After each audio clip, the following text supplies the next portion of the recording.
Hello and welcome to episode number 4 of our online video series.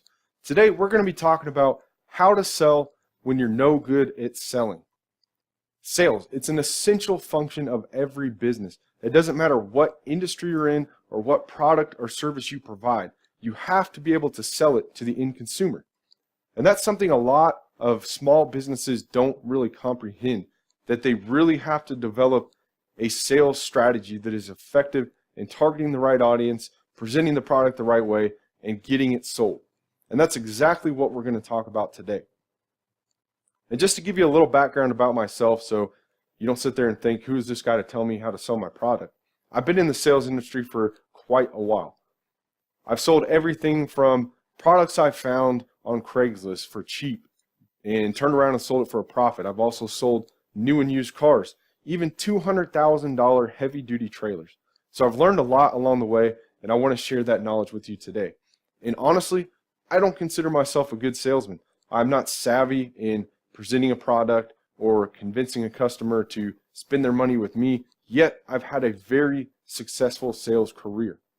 So that's what I'm going to show you today, is how you can be good at selling when you're no good at sales. So, number 1, pick the right audience. This is the most crucial point that a lot of businesses get hung up on. You have to present your product to the right audience. So for instance, let's use an example from my past. Let's say I'm selling a $200,000 trailer. You know, it's decked out. It has a specific user in mind, but I go over to some small mom and pop lawn care business and present this $200,000 trailer. They're going to think I'm crazy because that's the wrong audience. I need to be going after the large construction companies that have a lot of money to spend, that have a use for this product. And that's something that you really need to relate to your business, because if you're not targeting the right audience, you're not going to have a market that wants your product. That's really what it comes down to. And essentially, it's a problem-solution scenario. Your consumer has a problem, and you have a solution to fix it. So you have to find the right audience that has the problem that you can fix. Like I said, that is the number 1 most essential point in this whole presentation. Pick the right audience, because if you're not targeting the right market and the right audience, your efforts are in vain. Number 2, get the right position. So in every industry, a product or service has a certain position for selling points. For instance, let's look at the tire industry.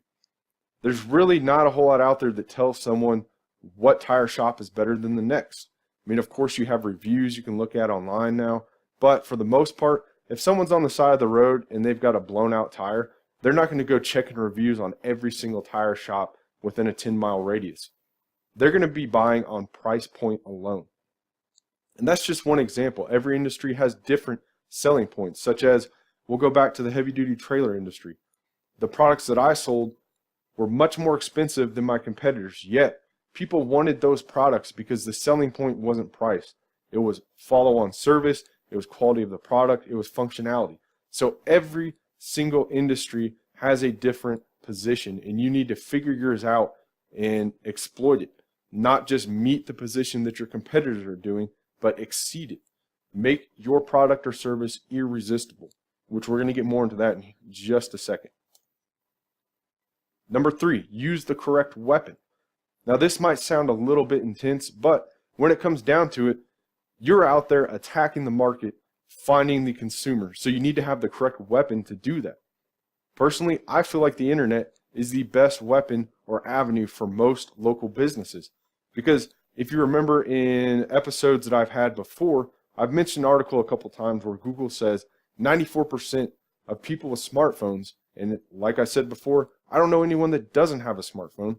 They're using that smartphone to find local businesses and services.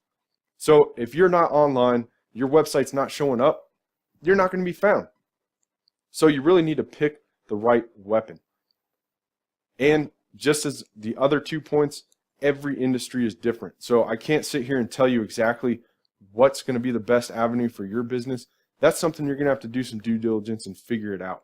But getting the correct weapon to attack the market and get your product in front of consumers is absolutely essential in exceeding in sales. Number 4, make an irresistible offer. Now, if any of you know who Grant Cardone is, he is the absolute master of sales. And this is a concept that comes from him, that you have to make your offer irresistible so that they would be stupid to say no. If you're not doing that, you're going to lose out on a lot of sales. It's just an easy way to make your product irresistible to consumers. That way they're buying with you. And there's a couple different ways you can do that. You can have add-ons for free, price point, the list goes on. It's just all up to your industry and your product and your service. For instance, we'll use Grant Cardone again. Recently with the hurricane in Florida, North Carolina, down in the southeast, he had a hurricane sale and said, my business is about to get hit by this hurricane, so I need to liquidate all my inventory. And he sold out within the first couple days because he put such a discount. Now, you might be saying, yeah, but I don't want to sell my product or service at a lower price. However, it's better to get that lower price than to not get any sales at all. So that's just food for thought. Make an irresistible offer that people would say to themselves, wow, I can't pass this up. I have to get it. So, number 5, repeat like your life depends on it. Once you get your sales strategy dialed in and you're getting those sales, don't throw a wrench into the machine and change things up.